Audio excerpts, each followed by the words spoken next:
Hi hello to everyone, this is Avid Academy Ranchi.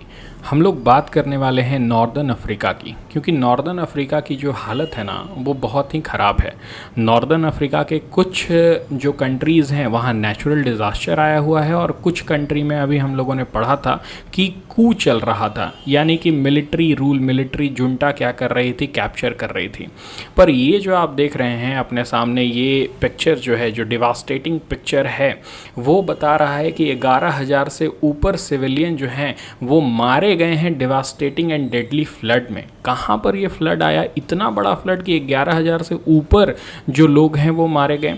ये है आपका, let me show you in the map.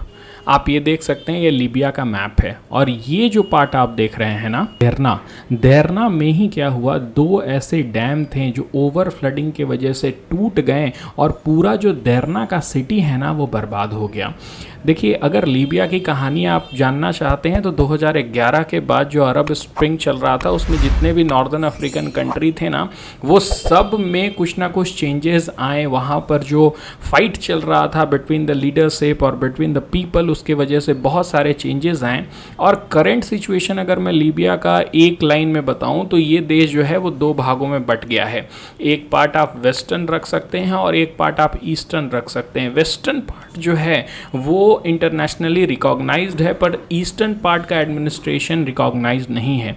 और यही वेस्ट और ईस्ट की लड़ाई में क्या हो रहा है कि जो इंफ्रास्ट्रक्चर है उसके ऊपर कोई भी ध्यान दिया नहीं जा रहा है। तो जो डैम बने थे वो डैम बने थे, उसके ऊपर कोई उसकी मरम्मत नहीं हो रही है, उसका कोई रख रखाव नहीं हो रहा है। और इस तरह की जो फ्लडिंग हुई है उसके वजह से आप देख सकते हैं कि 11,000 से ऊपर लोग जो हैं वो मारे गए हैं।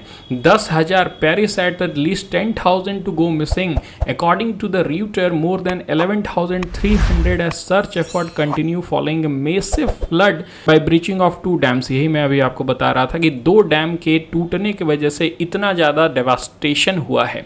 इससे पहले हम लोगों ने एक और चीज़ देखा कि इसके जो बगल का देश है, अगर मैं मैप के साथ दिखा सकूं तो इसके बगल तो अल्जीरिया है, लेकिन अल्जीरिया के बगल का जो देश है वो है मोरक्को। तो मोरक्को ने भी एक अर्थक्वेक को झेला जिसकी तीव्रता 8.2 या 8.3 की मैग्नीट्यूड की थी। इतनी मैग्नीट्यूड की पूरे सेंचुरी में नहीं आया था अर्थक्वेक।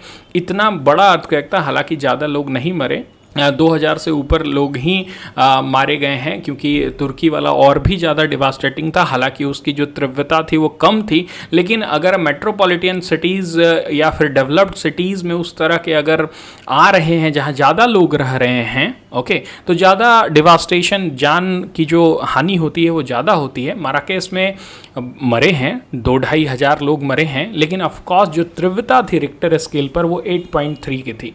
तो नॉर्दर्न अफ्रीका के ये दोनों कंट्री जो कि एडजेसेंट हैं, मतलब नॉर्थ अफ्रीका में ही हैं, मोरक्को और लीबिया, वो दोनों बहुत ही परेशान चल रहे हैं because of this natural disaster. उसके साथ साथ कू के वजह से भी प्रॉब्लम ऑफकोर्स अफ्रीका में था ही। तो कुछ आप क्या कर सकते हैं, नोट्स बना सकते हैं कि जो करंट प्रॉब्लम है अफ्रीका में वो किस पॉइंट को लेकर के है। आप इसके ऊपर नोट्स बना सकते हैं। एक और बात मुझे करनी थी आपसे कि अगर आप यूपीएससी की प्रिपरेशन करना चाहते हैं तो ये जो ईमेल आईडी आपको अभी स्क्रीन पर आ रहा होगा, इस ईमेल आईडी पर आप क्या कर सकते हैं, एक मेल भेज दीजिए। आप मेरा एक जो बैच चल रहा है उसमें आप फ्री में पढ़ाई पढ़ सकते हैं। आप देश के किसी भी कोने में आप रहते हो, आपका कोई भी लैंग्वेज हो, हिंदी, इंग्लिश, आप क्या कर सकते हैं, इस बैच को ज्वाइन कर सकते हैं और अपना यूपीएससी प्रिपरेशन को और बेहतर बना सकते हैं। So mail me. Thank you. That's it for this video.